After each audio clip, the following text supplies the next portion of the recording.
पुराने समय की बात है। किसी शहर में एक जुलाहा रहता था जो अविवाहित था। उसने अपने घर में ही एक हाथ का करघा लगा रखा था जिस पर वो दिन भर कपड़े बुनता था और उसे जो थोड़ी बहुत आमदनी होती थी उससे उसका गुजारा हो जाता था। उसकी आमदनी इतनी कम थी कि वो मुश्किल से अपना पेट भर पाता था, इसलिए उसने अपनी शादी के बारे में कभी सोचा भी नहीं था। एक दिन ऐसा हुआ कि उसका मन हुआ कि आज खिचड़ी खाई जाए। उसने कई दिनों से खिचड़ी नहीं खाई थी, तो वो बाजार से चावल और मूंग की दाल खरीद कर लाया और बड़े शौक से खिचड़ी तैयार की। जब खिचड़ी पककर तैयार हो गई तो उसने उसे एक बड़ी थाली में डालकर रख दिया ताकि ठंडी हो जाए। फिर उसने सोचा जब तक खिचड़ी ठंडी होती है उतनी देर में आज का बना हुआ कपड़ा दुकानदार को दे आता हूँ। ये सोचकर वो खिचड़ी को वहीं छोड़कर खुद कपड़ा बेचने के लिए बाजार चला गया। संयोग से इतने में एक सियार भी जंगल से घूमता हुआ उधर निकला। उसने जुलाहे का घर खाली देखा तो अंदर घुस आया। जब उसकी नजर पड़ी तो एक बड़ी थाली में ताजा ताजा खिचड़ी रखी हुई थी।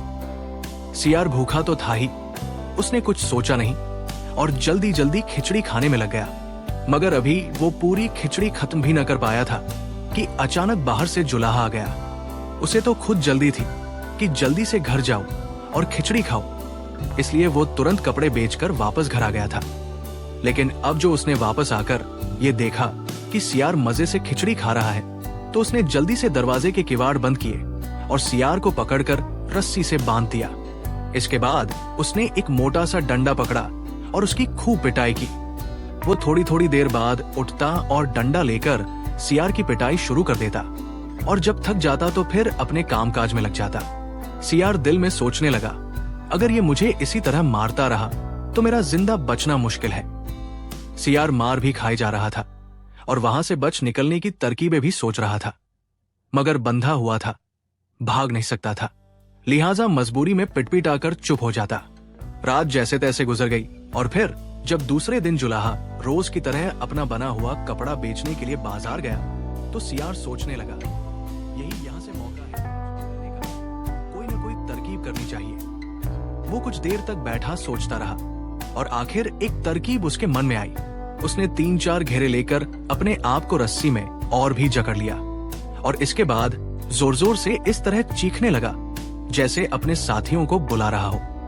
वहां से जंगल बिल्कुल ही करीब था, इसलिए जब दूसरे सियार ने उसकी आवाज सुनी तो जवाब में वे भी ऊंची आवाज में बोलने लगे।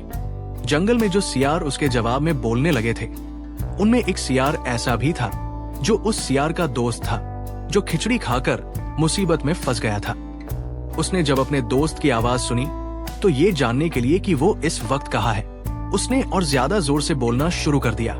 जब उसको इस बात का अंदाजा हो गया कि उसका दोस्त शहर में है तो वो उसकी तलाश में उस तरफ चला आया और फिर ढूंढता ढूंढता जुलाहे के घर तक आ गया।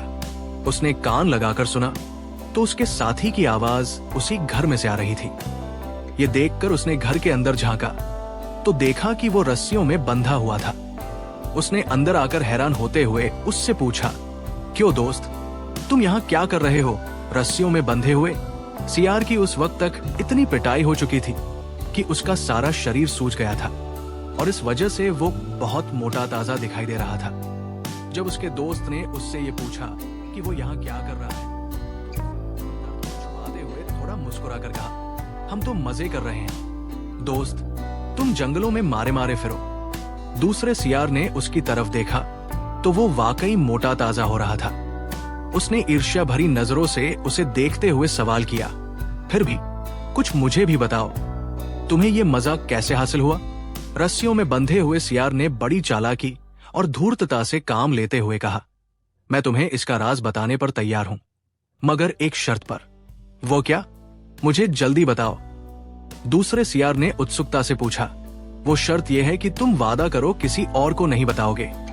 बिल्कुल नहीं, हरगिज नहीं, तुम मुझसे वादा ले सकते हो। इसके जवाब में बंधे हुए सियार ने कहा, दरअसल बात यह है कि एक बहुत ही नेक और दयालु आदमी ने मुझे पकड़ लिया है। वो मेरी बहुत ज्यादा हिफाजत कर रहा है। तुम देख नहीं रहे कि उसने मुझे रस्सियों में जकड़ रखा है ताकि मैं उसे छोड़कर न चला जाऊं। फिर उसने अपने शरीर से बंधी हुई रस्सियों की तरफ इशारा किया और बोला, देखो मैं सिर्फ 2 दिन में कितना मोटा हो गया हूँ। वो आदमी रोजाना मुझे हलवा पूरियां खिलाता है और मेरी बहुत सेवा करता है। दूसरा सियार उसकी बातें सुन रहा था और दिल ही दिल में सोच रहा था, काश ये मौका मुझे मिल जाए। हलवा पूरियों के नाम से ही उसके मुंह में पानी आ रहा था। बंधे हुए सियार ने देखा कि उसका दोस्त सियार उसके धोखे में आ चुका है, तो वो धीरे से बड़ी राजदारी से कहने लगा, तुम मेरे दोस्त हो, मैं तुम्हारे लिए ये कर सकता हूँ कि तुम मेरी रस्सियां खोल दो और मैं तुम्हें अपनी जगह बांध देता हूँ। इस तरह तुम भी 2-3 दिन में बिल्कुल मेरी तरह मोटे ताजे हो जाओगे और मजे करोगे।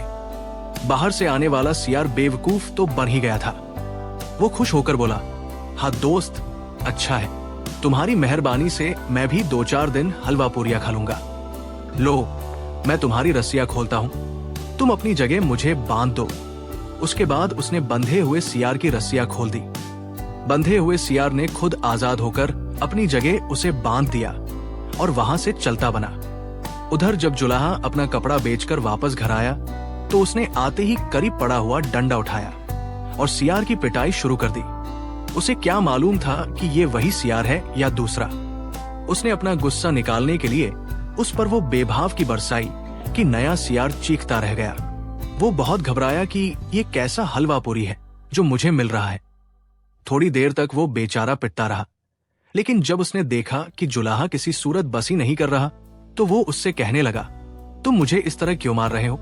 मैंने तुम्हारा क्या बिगाड़ा है? उधर जुलाहे ने जब ये देखा कि सियार इंसानों की तरह बातें कर रहा है तो वो बहुत हैरान हुआ।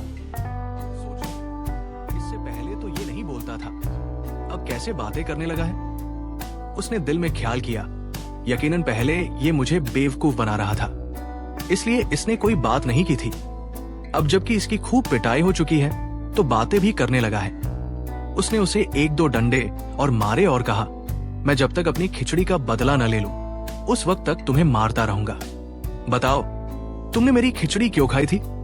सियार को अब पता चला कि उसके पहले दोस्त सियार ने जुलाहे की खिचड़ी खा ली थी और इसीलिए उसने उसे बांध रखा था। उसने जुलाहे से कहा, मैंने तुम्हारी कोई खिचड़ी नहीं खाई है। इतना कहकर उसने उसे बताया, मैं जब इधर आया तो यहाँ एक सियार रस्सियों में बंधा हुआ था। उसने मुझे बताया कि अगर तुम मेरी जगह बंध जाओ तो रोजाना हलवा पूरियां खाने को मिलेंगी। लिहाजा मैंने उसे खोल दिया और वो मुझे अपनी जगह बांधकर खुद चला गया है।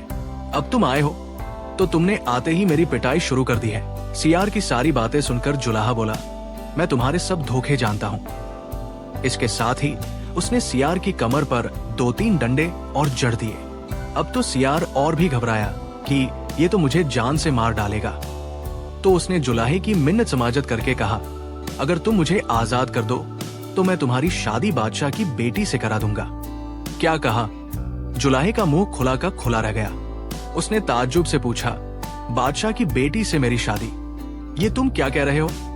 कहा मैं एक गरीब जुलाहा और कहा शहजादी। क्या तुम मुझे बेवकूफ बना रहे हो? मगर सियार ने यकीन दिलाते हुए जवाब दिया, मैं सच कह रहा हूं, मैं तुम्हारी शादी बादशाह की बेटी से करा दूंगा। जुलाहा हैरानी से बोला, क्या वाकई? मगर मुझे तो यकीन नहीं आ रहा। जुलाहे ने कुछ न समझते हुए कहा। सियार कहने लगा, मैं तुमसे वादा कर रहा हूं, मैं अपनी बात पूरी करूंगा। सियार की इस यकीन दहानी पर जुलाहे ने उसे आजाद कर दिया। आजाद होने के बाद सियार उसे कहने लगा, तुम घर में मेरा इंतजार करो, मैं बहुत जल्द तुम्हारे लिए खुशखबरी लेकर आऊंगा। सियार वहां से चला गया और शहर से निकलकर सीधा नदी पर पहुंच गया। उसने तैरकर नदी पार की और दूसरे किनारे पर पहुंचकर इंसान का रूप बदल लिया। नदी के उस पार एक दूसरे बादशाह की सल्तनत थी, जिसका महल नदी से कुछ ही फासले पर था। उसने अपने आप को दूत बना लिया और उस बादशाह के दरबार में पहुंच गया। बादशाह ने उसे देखा तो पूछा, अजनबी, तू कौन है और यहाँ किस उद्देश्य से आया है? जवाब में उसने सर झुकाकर कहा, महाराज, मैं आपके पड़ोसी मुल्क के बादशाह का दूत हूँ। बादशाह ने जब ये सुना तो उससे बड़ी इज्जत से पेश आया, अपने करीब बैठने को जगह दी और पूछा, ए दूत, कहो तुम्हारे बादशाह का हमारे लिए क्या संदेश है? दूत अदब से बोला, महाराज, हमारा बादशाह अभी तक कुंवारा है और उसने आपकी बेटी के लिए शादी का संदेश भेजा है।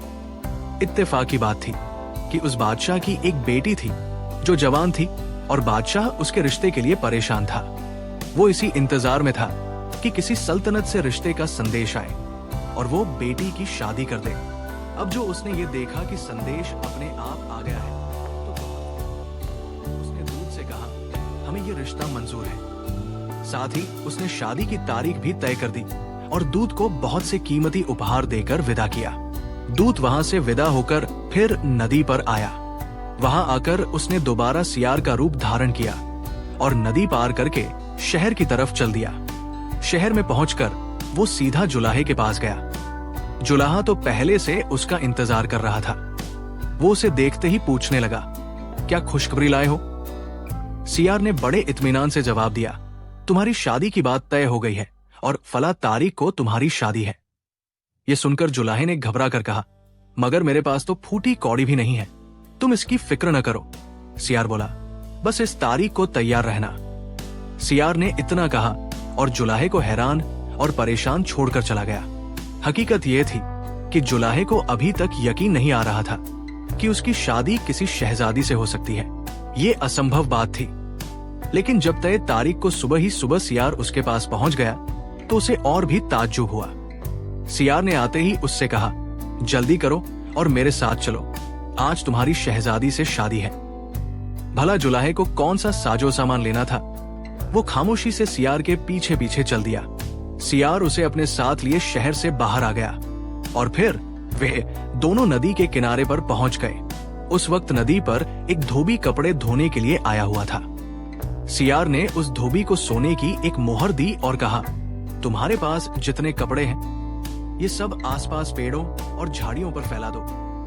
धोबी को मुफ्त में सोने की मोहर मिल गई। उसे और क्या चाहिए था। उसने अपने तमाम कपड़े जो वो गट्ठा बांधकर धोने के लिए लाया था, सियार के कहने के मुताबिक नदी के किनारे वाले पेड़ों और झाड़ियों पर फैला दिए। सियार ने जब देखा कि धोबी ने कपड़े फैला दिए हैं तो वो एक रुई बेचने वाले के पास गया और उसे सोने की एक मोहर देकर कहा, तुम धुनी हुई रुई के कुछ गट्ठे नदी के किनारे पहुंचा दो।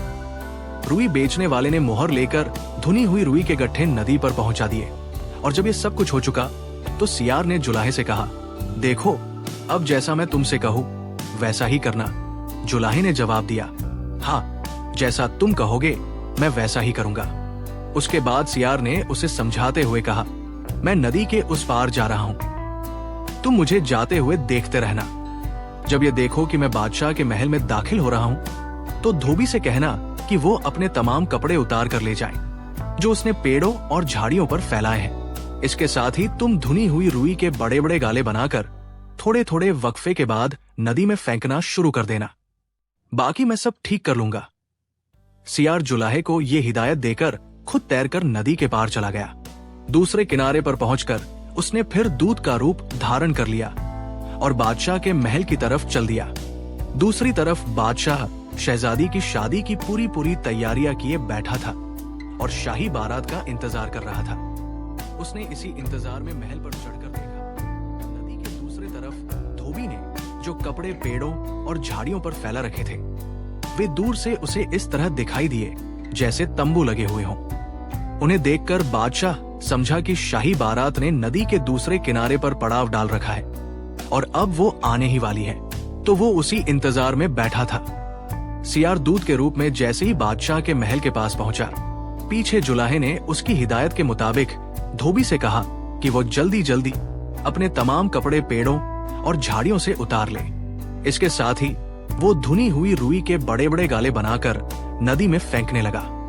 नदी में धुनी हुई रुई के डूबते तैरते बड़े बड़े गाले दूर से यूं दिखाई दे रहे थे जैसे नदी में नावें तैर और डूब रही हों। उधर जैसे ही दूत बादशाह के महल में दाखिल हुआ, उसने रोना पीटना शुरू कर दिया।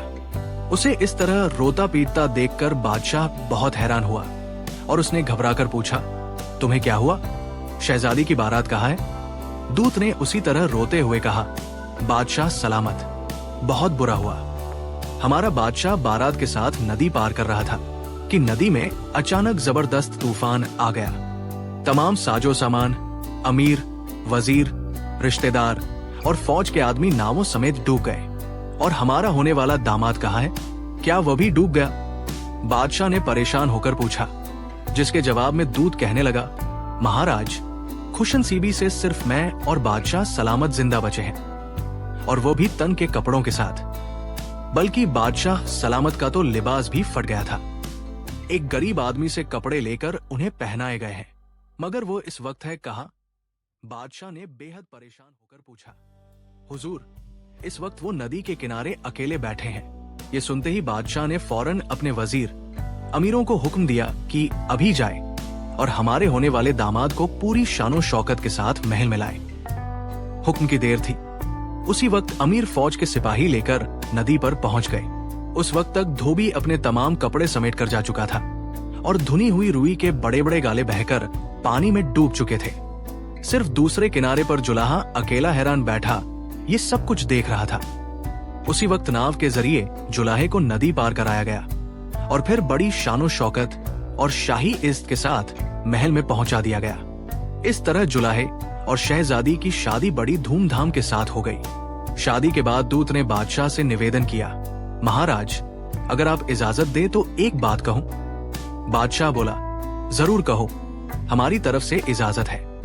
दूत ने बड़ी विनम्रता के साथ कहा, महाराज, आपके दामाद का सब कुछ लुट चुका है। मां बाप, रिश्तेदार, वजीर, अमीर सब डूब गए हैं और अब वो बिल्कुल अकेले हैं। पीछे मालूम नहीं अब तक हुकूमत पर भी किसी ने कब्जा कर लिया हो, क्योंकि बारात की तबाही पहुंच गई। इसलिए इनका वापस जाना बेकार है। क्यों न इन्हें यही रहने पर मजबूर किया जाए। बादशाह पहले ही से यही सोच रहा था। दरअसल उसे अपनी बेटी से बहुत ज्यादा प्यार था। एक बेटी के सिवा उसकी कोई संतान न थी। उसे दूत की ये सलाह पसंद आई। उसने अपने दिल में सोचा, इस तरह बेटी भी नजरों के सामने रहेगी और मुझे सल्तनत के कामों में एक हाथ बंटाने वाला भी मिल जाएगा। उसने दूत से कहा, क्या हमारा दामाद ये बात मान जाएगा?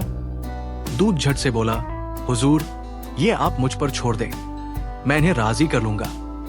बादशाह खुश था कि अब उसकी बेटी उसी के पास रहेगी, तो शहजादी को अलग महल दे दिया गया, जहां जुलाहा शाही शानो शौकत के साथ रहने लगा।